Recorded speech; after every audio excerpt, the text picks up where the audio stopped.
حي على الفلاح.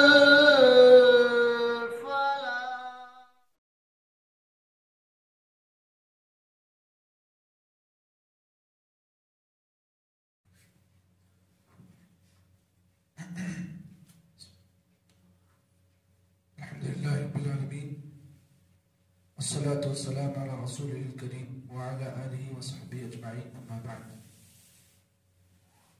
أعوذ بالله من الشيطان الرجيم بسم الله الرحمن الرحيم قل آمنا بالله وما أنزل علينا وما أنزل على إبراهيم وإسماعيل وإسحاق ويعقوب والأسباط وما أوتي موسى وعيسى والنبيون من ربهم لا نفرق بين أحد منهم ونحن له مسلمون. سورہ آل عمران کی آیت نمبر 84 کو آپ کے سامنے پیش کیا گیا. اللہ رب العالمین نے اس آیت مبارکہ کے اندر امت محمدیہ صلی اللہ علیہ وسلم کے اور نصارہ کے درمیان فرق کو بیان کیا. سب سے پہلے آیت کے ترجمے کو آپ سن لیں. اللہ نے فرمایا قل آمنا باللہ، اے نبی آپ کہہ دو کہ ہم اللہ کی ذات پر ایمان لائے. وما انزل علینا، اور جو چیزیں ہمارے اوپر نازل کی گئیں، مراد قرآن مجید اور حدیث رسول. وما انزل علی ابراہیم، اور ہم اس پر بھی ایمان لائے کہ جو کچھ اللہ نے حضرت ابراہیم پر نازل کیا، وہ اسماعیل، اور جو کچھ اللہ نے اسماعیل پر نازل کیا، وہ اسحاق و یعقوب، اور جو کچھ اللہ تعالیٰ نے حضرت اسحاق پر اور حضرت یعقوب پر نازل کیا.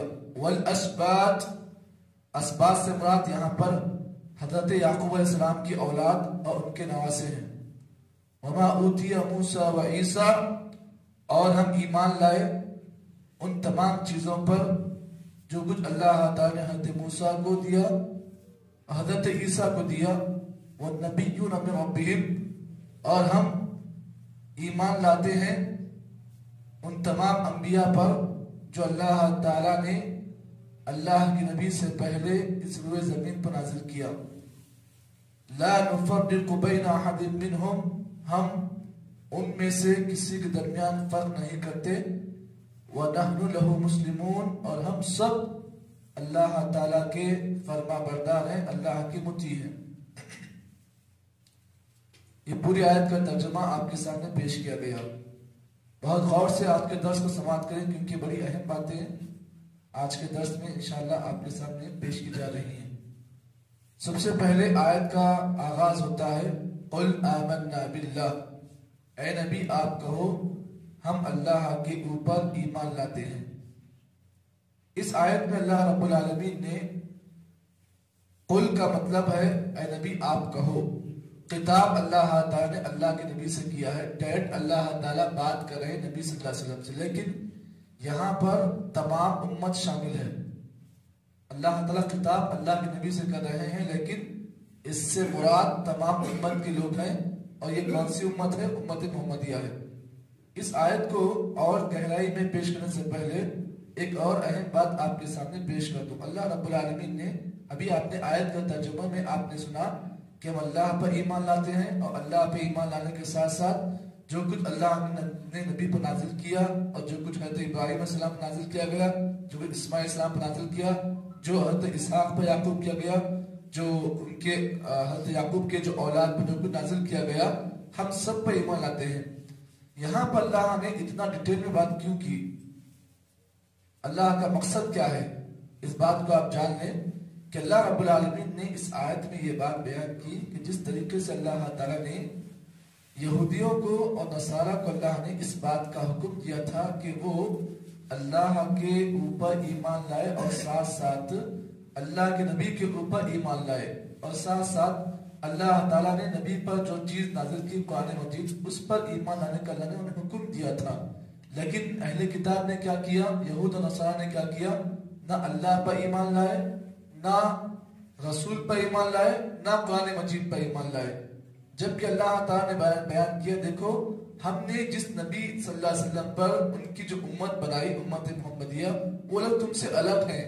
کیوں؟ اس لیے کہ وہ اللہ پر بھی ایمان رکھتے ہیں، وہ نبی پر بھی ایمان رکھتے ہیں، اور نبی پر ایمان رکھنے کے ساتھ ساتھ جو چیز نبی پر نازل کی گئی اس پر بھی وہ ایمان رکھتے ہیں، اور اس کے ساتھ ساتھ نبی صلی اللہ علیہ وسلم سے پہلے جتنے بھی انبیاء گزرے ہیں وہ اس پر بھی ایمان رکھتے ہیں. اور ساتھ ہی ساتھ اللہ نے اس آیت میں یہ بات بیان کی کہ نبی پر ایمان کے ساتھ ساتھ نبی سے جتنے انبیاء نازل کیے گئے ان پر بھی ایمان رکھتے ہیں، اور ان انبیاء پر جو کچھ کتابیں نازل کی گئی، تورات ہے، زبور ہے، انجیل ہے اور صحف ابراہیم ہے، وہ ان تمام چیزوں پر ایمان رکھتے ہیں. اور اللہ رب العالمین نے یہاں پر امت محمدیہ کی ایک اور کوالٹی بیان کی، ایک اور خاصیت بیان کی. کیا ہے؟ اللہ نے فرمایا لا نفرق بین احد منہم.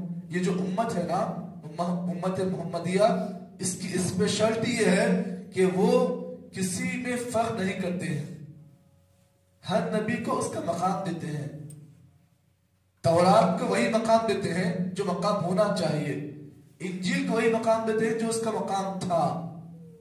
اس کے ساتھ ساتھ ہر نبی کے اوپر وہ ایمان رکھتے ہیں، اور کسی نبی کو کسی نبی سے چھوٹا یا بڑا نہیں سمجھتے ہیں. انہیں جو بات کہی گئی کہ نبی صلی اللہ علیہ وسلم امام الانبیاء ہیں، وہ اس بات کو مانتے ہیں، لیکن نبی سے بڑھ کر کسی اور کے مقام کو وہ لوگ آگے نہیں کرتے ہیں. یہ امت محمدیہ کی اسپیشلٹی ہے. اور یہ لوگ قرآن مجید پر ویسے ایمان رکھتے ہیں جیسے ایمان رکھنے کا حکم دیا گیا. جبکہ یہودی نے کیا کیا، نصارہ نے کیا کیا، انہوں نے اپنی کتابوں میں تحریف کی، کاٹ چھانٹ کر دیا، کتابوں میں بڑا چڑھ کر بات بیان کر دی. جبکہ امت محمدیہ کی اسپیشلٹی یہ ہے کہ وہ قرآن مجید پر ایسے ایمان لاتے ہیں جیسے اللہ نے ایمان لانے کا حکم دیا، اور وہ اس کتاب کے اندر اپنی طرف سے کسی چیز کی کمی اور بیشی نہیں کرتے ہیں. اب یہاں پر دیکھیے اللہ رب العالمین نے پہلا حکم ہمیں کیا دیا؟ قل آمنا باللہ. اے امت محمدیہ کے لوگوں، جب کبھی تمہارا مقابلہ اہل کتاب سے ہو، اہل کتاب سے مراد یہودیوں سے ہو یا نصارہ سے ہو، تو تم کیا کہو؟ آمنا باللہ. ہم اس بات کا اقرار کرتے ہیں کہ ہم اس بات کا اعلان کرتے ہیں کہ ہم اللہ پر ایمان لائے. اب اس بات کو جان لو، اس بات کو سمجھ لو. داڑیاں سفید ہو چکی ہیں لوگوں کی، عمریں بیت گئی ہیں، لیکن انہیں اس بات کا علم نہیں ہے کہ اللہ پر ایمان لانے کا مطلب کیا ہے. دیکھو آپ جانتے ہیں کہ اسلام کے کتنے ارکان ہیں؟ 5 ارکان ہیں. بنی الاسلام علی 5. کیا بولتے ہیں؟ فنڈامنٹل آف اسلام 5. اسلام کے 5 بنیادی ارکان ہیں جس کو ماننے والے کو ہم کہتے ہیں مسلمان. بنی الاسلام علی 5 شہادت ان لا الہ الا اللہ وان محمد رسول اللہ واقام الصلاۃ وایتاء الزکاۃ وصوم رمضان وحج البیت ان استطاع الیہ سبیلا. نماز پڑھنا، روزہ رکھنا، زکات دینا، یہ تمام اسلام کے ارکان ہیں. ایمان کے کتنے ارکان ہیں؟ بنی الایمان علی 6 ارکان. ایمان کے کل 6 ارکان ہیں. اس میں سے الایمان باللہ وملائکہ وکتبہ ورسلہ والیوم الآخر والقدر خیرہ وشرہ. ایمان کے 6 ارکان میں سے پہلا رکن ہے کہ ہم اللہ پر ایمان لاتے ہیں. الایمان باللہ وملائکہ، ملائکہ پر ایمان لانا، وکتب کتابوں پر ایمان لانا، رسولوں پر ایمان لانا، آخرت کے دن پر ایمان لانا، اور تقدیر کی اچھائی اور برائی پر ایمان لانے کا نام ہے ایمان. پتہ یہ چلا کہ ایمان کی 6 ارکان کو جو آدمی مانتا ہے تو اسے ہم کہتے ہیں ایمان والا، مؤمن. چلیے اب یہاں پر اس بات کو جان لیں کہ اللہ پر ایمان لانے کا اللہ نے ہمیں حکم دیا ہے. قرآن مجید کی بے شمار آیتوں میں اللہ رب العالمین نے اپنی ذات کے اوپر ایمان لانے کا حکم دیا ہے. اور آپ اس بات کو جان لیں کہ اللہ پر ایمان لانے کے کل 4 شرائط ہیں. اللہ پر ایمان لانے کے کتنی شرائط ہیں؟ 4. جب تک یہ 4 چیزیں آپ کے اندر آ جائیں تو سمجھ جائے کہ آپ نے اللہ پر ایمان لایا ہے. اب جس کے اندر یہ 4 شرائط پائی نہ جائیں اس کے اندر جو ہے اللہ پر ایمان لانے کا جو عقیدہ ہے وہ کمزور ہے. پہلی چیز اللہ پر ایمان لانے کا پہلا مطلب یہ ہے الایمان بوجود. آدمی اللہ پر جب ایمان لانے کا جب بات کرتا ہے تو پہلی شرط یہ ہے کہ ایمان لانے پر اللہ کے اوپر ایمان لانے کی پہلی شرط یہ ہے الایمان بوجود. اللہ کے وجود پر آپ ایمان لائیں.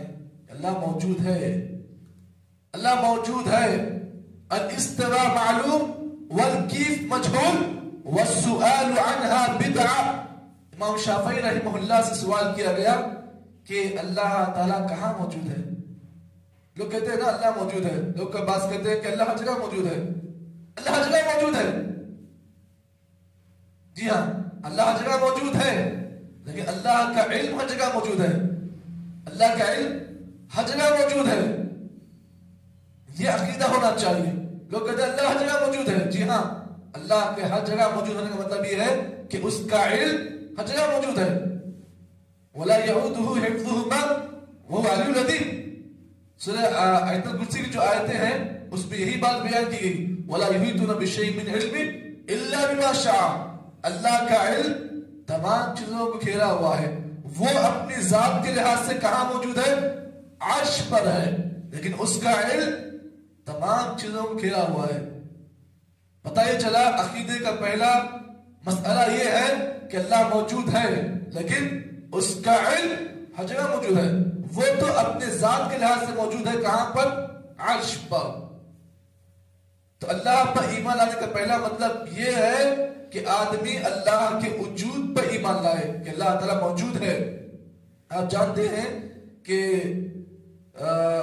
امت محمد کی ایک خاصیت یہ ہے کہ آپ جانتے ہیں کہ وہ اللہ تعالیٰ پر ویسے ایمان لاتے ہیں جسے ایمان لانے کا حکم دیا گیا. وہ اللہ تعالیٰ کے وجود پر ایمان رکھتے ہیں. آپ جانتے ہیں کہ اس سے پہلے ایک سائنٹسٹ گزرا ہے جو بہت بڑا سائنٹسٹ تھا، بہت بڑا اعلیٰ درجے کا سائنٹسٹ، بہت بڑی بڑی باتیں جانتا ہو، سائنس کی بڑی بڑی باتیں کرتا ہو. لیکن آپ جانتے ہیں کہ کبھی بھی اس نے اپنی زندگی میں اللہ پہ ایمان نہیں لایا. اللہ کے وجود کا انکار کیا. اس نے کہا کہ دنیا جو بنائی گئی ایسی ہی بنائی گئی، اس میں اللہ کا کوئی دخل نہیں ہے. اس کا نام ہاکنس کچھ تھا، ایسا ایچ سے اس کا نام شروع ہوتا ہے، ہاکنس کچھ ایسا نام ہے اس کا. تو وہ جب انتقال ہوا، انتقال ہونے پر بھی اس نے اللہ کے وجود کا انکار کیا. تو سوچو اتنا بڑا علم والا آدمی، اتنا بڑا سائنٹسٹ، جبکہ اللہ تعالیٰ کے بارے میں یہ بات کہتا ہے کہ اللہ کا وجود نہیں ہے، اللہ تعالیٰ موجود نہیں ہے.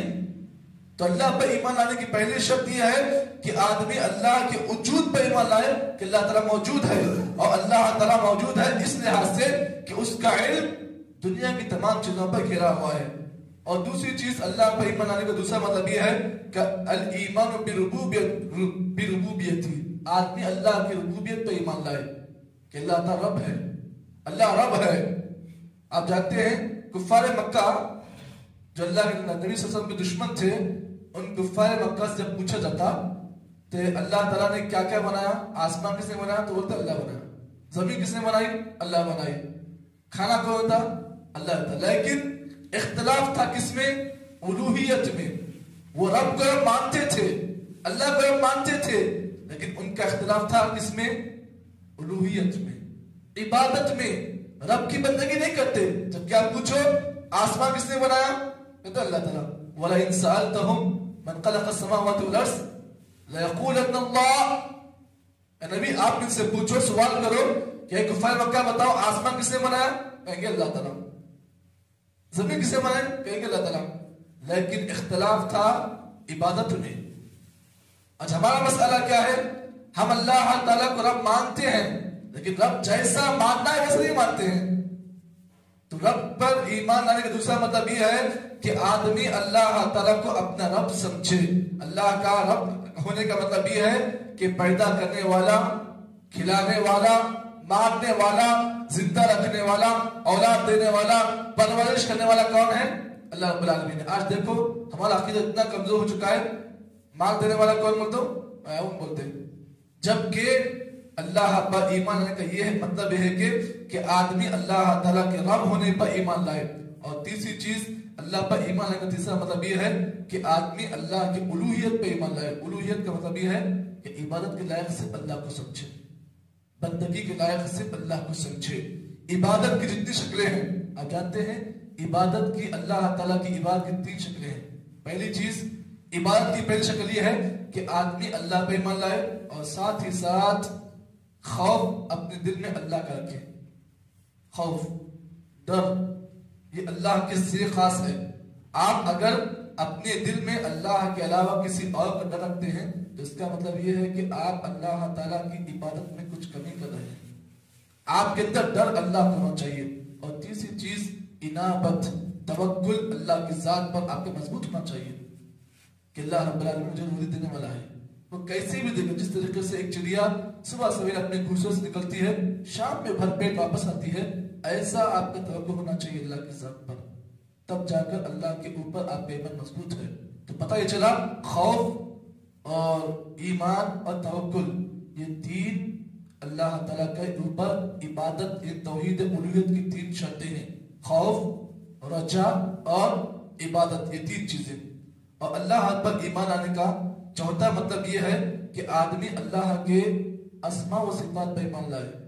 اللہ رحیم ہے، اللہ کریم ہے، اللہ غفور ہے، اللہ رب العالمین مالک الملک ہے، اللہ قدوس ہے۔ جتنے اللہ کے اسماء و صفات ہیں، عام طور پر 99 ہے اللہ کے اسماء و صفات، لیکن ان اسماء و صفات میں اللہ کو تنہا سمجھے۔ اللہ رحیم ہے، اللہ کریم ہے، یہ تمام چیز جو اللہ کے صفاتی نام ہیں، ان تمام صفاتی ناموں میں اللہ رب العالمین کو ایک سمجھے۔ اسی لیے آپ جانتے ہیں ہمارے اور کفار مکہ کے اندر یہی اختلاف ہے کہ ان کا بھی عقیدہ اللہ کی ذات پر مضبوط نہیں تھا۔ آج ہمارا عقیدہ بھی اللہ کی ذات پر مضبوط نہیں ہے، اسی لیے ہم اور آپ مسائل اور مشکلات کے شکار ہیں۔ آپ جانتے ہیں ہمارا عقیدہ اتنا کمزور ہے کہ جس طریقے سے اللہ کے نبی کے زمانے میں چھوٹے سے بچے کے اندر عقیدہ مضبوط ہوتا، اور آج ہمارا عقیدہ اتنا کمزور ہے کہ آج ہمارے بچوں کا عقیدہ دیکھو اللہ کہاں ہے، وہ تو اللہ ہر جگہ موجود ہے، اللہ ہر جگہ موجود ہے۔ انہیں اس بات کا علم ہے کہ اللہ ہر جگہ موجود ہے، عرش پہ موجود ہے وہ، لیکن اس کا علم ہر جگہ موجود ہے۔ آج ہمارے پاس یہ عقیدہ نہیں ہے، ہمارا عقیدہ بالکل اللہ کی ذات پر بالکل نہیں ہے۔ اگر اللہ کی ذات پر ہمارا عقیدہ ہوتا تو آج ہم مسائل پر شکار نہیں ہوتے۔ اسی لیے دیکھو اللہ کے نبی صلی اللہ علیہ وسلم کے اندر یہ جذبہ تھا کہ آپ ایک بچے کو بچپن سے ہی اس کا عقیدہ مضبوط کرتے۔ حضرت عبداللہ ابن عباس کے آپ واقعے کو جانتے ہیں، اللہ کے نبی نے کہا یا غلام اعلمک کلمات احفظ اللہ یحفظک احفظ اللہ تجد تجاہک واذا سألت فاسأل اللہ۔ حضرت عبداللہ ابن عباس نے کہا کہ میں 9 سال کا تھا، 10 سال کی عمر کا تھا، اللہ کے نبی نے میرے اندر عقیدہ اتنا مضبوط کیا، کہا کہ بچے اس بات کو جان لے، میں تجھے کچھ باتیں بتاتا ہوں، ان باتوں پر تو ایمان رکھ لے، اللہ تیری حفاظت کرے گا۔ اذا سألت فاسأل اللہ، جب کچھ مانگنا ہو تو اللہ سے مانگ، اور مدد طلب کرنی ہو تو اللہ سے مدد طلب کر، اور جان لے پوری امت مل کر، دنیا پوری مل کر اگر تجھے نفع دینا چاہے نفع نہیں دے سکتے مگر جب تک اللہ چاہے، پوری دنیا مل کر نقصان تجھے دینا چاہے نقصان نہیں دے سکتے مگر جب تک اللہ چاہے۔ اور اس بات کو جان لے کہ وَعْلَمْ أَنَّ الْأُمَّةَ لَوِ اجْتَمَعَتْ عَلَىٰ أَن يَضُرُّوكَ بِشَيْءٍ لَّن يَضُرُّوكَ إِلَّا بِشَيْءٍ قَدْ كَتَبَهُ اللَّهُ لَكَ رُفِعَتِ الْأَقْلَامُ۔ بچے اس بات کو جان لے، قلم اٹھا لیے گئے، وَجَفَّتِ الصُّحُفُ، صحیفے لکھے گئے، مطلب یہ ہے کہ تقدیر لکھی جا چکی ہے، تقدیر جو فیصلے ہیں زندگی میں آنے والے وہ آ کر رہیں گے۔ اور اس بات کو جان لے وَعْلَمْ أَنَّ النَّصْرَ مَعَ الصَّبْرِ، اے بچے اس بات کو جان لے، عقیدہ اس بات پر بھی ایمان رکھ کہ تمام مصیبتیں انسان کو اللہ تعالیٰ کی مدد آتی ہے مصیبتوں کے بعد۔ ہم کیا کرتے ہیں، پہلے مدد ہونا بعد میں مصیبتیں، نہیں، پہلے آپ کی مصیبتیں آئیں گی پھر نصرت رب کی مدد آئے گی۔ یہ تمام عقیدے کی باتیں ہیں، اور ہمارا عقیدہ اتنا کمزور کھٹیا عقیدہ ہے ہمارا، اسی لیے ہم مسائل کا شکار ہیں۔ یاد رکھیں ابھی سے ہی، اس وقت سے ہی اپنے بچوں کے عقیدے کو مضبوط کرے، کیونکہ کفار آپ کے بچوں کے عقیدے پر حملہ کرتے ہیں، ان کی سب سے بڑی سازش یہ ہوتی ہے کہ وہ آپ کے عقیدے کو کمزور کرے۔